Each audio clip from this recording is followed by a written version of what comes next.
Okay, today's lesson is going to cover two proverbs, um, in which Michi called in his book tiger play. And a tiger play is simply a double hit where you put two of your opponent's checkers on the bar.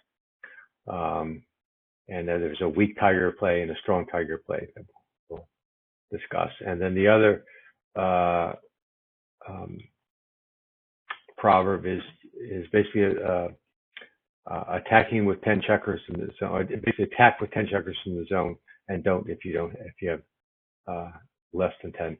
Michi broke this down into two proverbs, saying attacking with 8 checkers a weak and attacking with 10 checkers is strong, sort of leaving out 9, but 9 is sort of in the middle, and certainly less strong than 10. But in any case, let's start with the tiger play. And the tiger play is double hit, so and it's often a very strong play because it puts 2 checkers from your opponent on the bar, and he's got to use his entire roll to come in, and he can't move any other checkers unless he gets some sort of useful doubles. And if he rolls a double 6, he can't come in at all. So in this case, we're going to we have a 5-1 to play, and we're going to come in with a 5 and hit. And we're going to take the ace and hit from the 6 down to the 5. And that's, by far the strongest play. Anything else is a very large blunder. This part of the strength of this is it combines two of our other problems, which is fight for the good points. And here we're fighting for both good points, the offensive 5-point and the defensive 5-point. Now, another reason that tiger play is so strong is that while we are leaving a blot here for our opponent to hit, he has to hit it with a 5. He has to roll a 5 to get it. And there are 11 rolls out of the 36 that have a 5 on them. Whereas if we just had one checker on the bar, he could hit with a 5, or in this case, since there's a checker on the ace, he could hit with a 1, 4, 2, 4, 3, 4, or 4, 4. 5, 4, you also hit, but there's 6, 7 more numbers, so that's 18. And you can also hit with a 2, 3, which is about 20 numbers. So over half the time, he's going to come in hit if we only have 2 checkers on the bar. There are about 20 rolls. And if we have 2 checkers on the bar, he's got to roll like 5, so there's only 11. So our chances are much stronger that we're going to make that point, which is what we'd really like to do. And in a minimum, if we can't make the 5-point, we should be able to make the defensive 5-point. So we'll have a strong asset either way. Mitch also made the distinction between strong tiger and weak tiger. A strong tiger is just when we are sliding a point that we would really like to make. Here we've slotted 2 points that we'd really like to make: the defensive 5-point and the offensive 5-point. And so that's what makes it the strong tiger. Now, here our opponent has opened with a 2-1, brought a checker to the midpoint, and split his back checkers. We have a 4-1, and what do we do with this roll? None of the standard play might be to come down to the 9-point and split the back checkers. We do have a sign to split, and that the opponent has split his back checkers. But bringing this checker down gives our opponent a lot of hitting numbers on this. He hits with a 7 or an 8, and that will send us back, which we'd rather not do. And so the right play here is to bring the 6 down, hit with a 2, and then 2 to 1 to put 2 checkers on the bar. And so it's the tiger play. Again, putting 2 checkers on the bar is strong. He's got to use the entire roll to bring both checkers in. And if he rolls a 6, he's got to leave 1 checker off. If he rolls 2 6s, he leaves 2 checkers off. We may be able to get a lot of advancement while he's dancing on the bar. The downside is we have left checker on our ace point, which he rolls a 1, he'll hit and send us back. It's also not a point necessarily that we want to make right away. But given the alternatives, it is the best move with this roll. Now, the idea of we're going to the next proverb, which is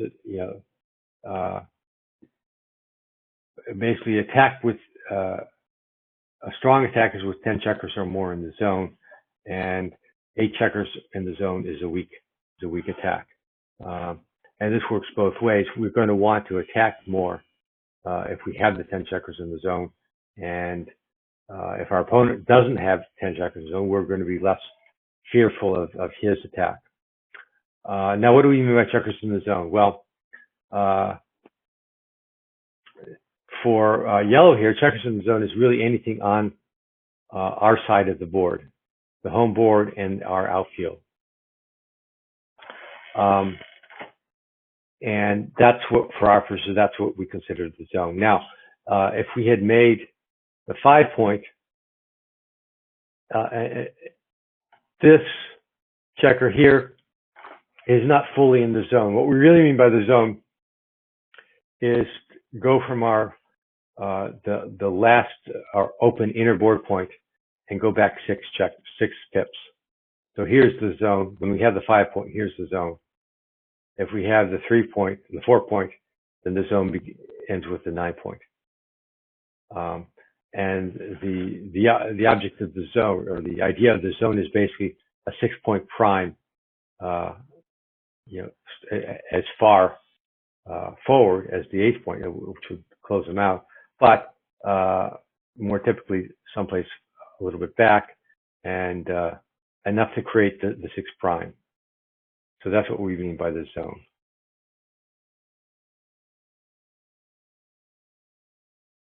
Let's put this checker back. So what do we do with this play? Well, we're threatened to be primed. We need to step up to avoid that fate. So that's the key option here. So we're going to move this checker back 3, this one down to 2. Now, there are other plays, of course. This one being the next best play, but we need to step up. We need to avoid getting primed here. And so this doesn't do it. What's that? Oh, I see, guys. And this does. So we don't need. We need to worry a little bit, but not worry too much about the fact that he's got the 3 checkers here. But we need to step up to avoid being primed. And this isn't a terrible play. It brings 2 checkers down and unstacks, but we're still in danger of being primed here. And this is just too passive. 13 to 8. Okay.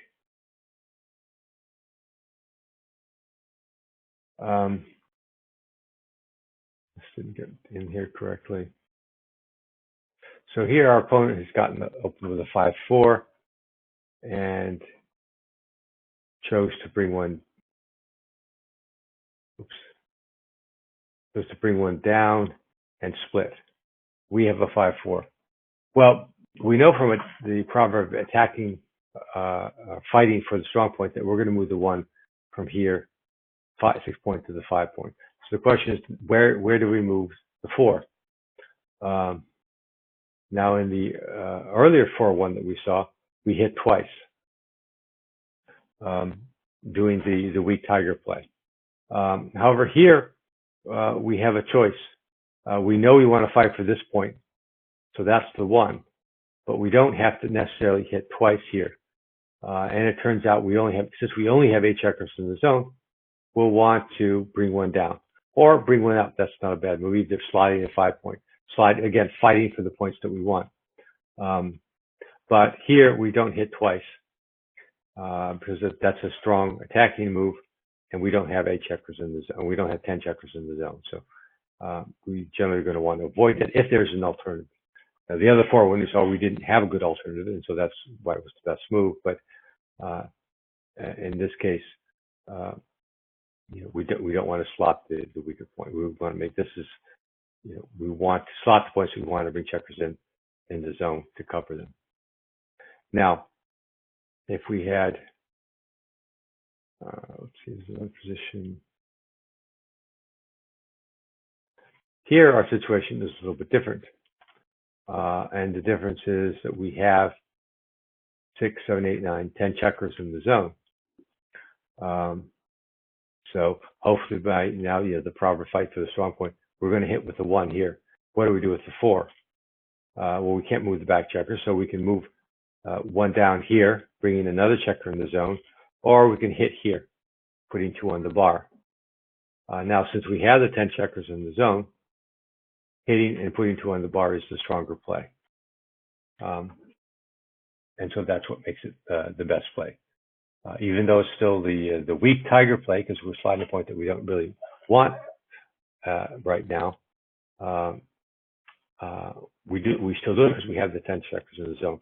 Even with this one, we have 2 covers, 2 direct covers from the bar point and the 6 point. Okay.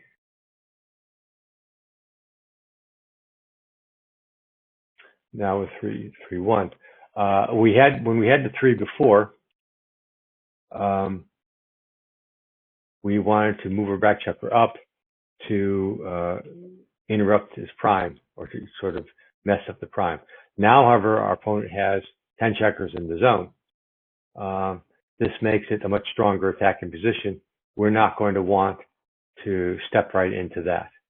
So we're not going to step up this time. What do? Well, we're going to unstack our midpoint. That's the best thing we could do with this roll.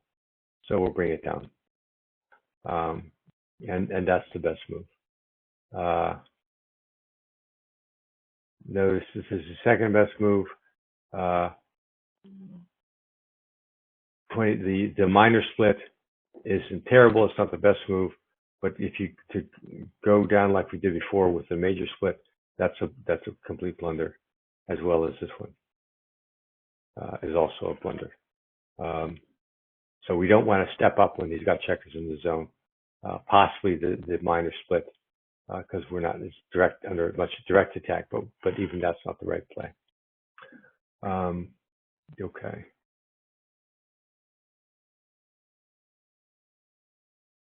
Here's another 4-1 that we have. And in this case, again, 6-5 should be pretty clear.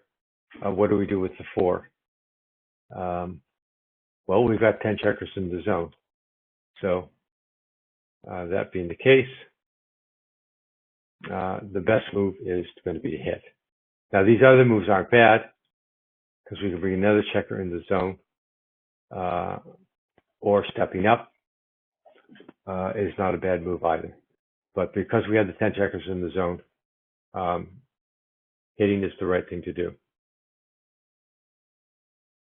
Hitting twice, the tiger play, is the right thing to do. Okay.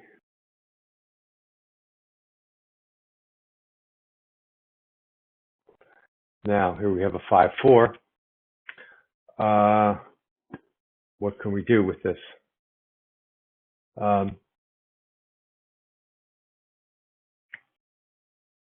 Well, we could hit on the ace point. We could bring 1 down, 2 down, or we could step up and run. You should be able to see that stepping up is not right, because we're leaving a direct 6 for this one, so we don't want to do that. Hitting, making an inner board point and putting your opponent on the bar is usually a very strong play, but we only have 8 checkers in the zone, so that type of attack is weak. So we're going to bring 2 down, lock the 6s, and go from there. As you see, the second best plays are covering that and hitting, and they aren't far off. This one isn't anyway, but they're not the best plays. And again, we don't have enough to carry through an attack. Let's not attack until we have the checkers in the zone. Now, gave the answer away. Same 5-4, but this time we have 10 checkers in the zone. What do we do in this case? We can still come out. We can still bring 2 down and make it a stronger prime, or we have checkers in the zone. We could consider hitting. Turns out this is not a bad play either.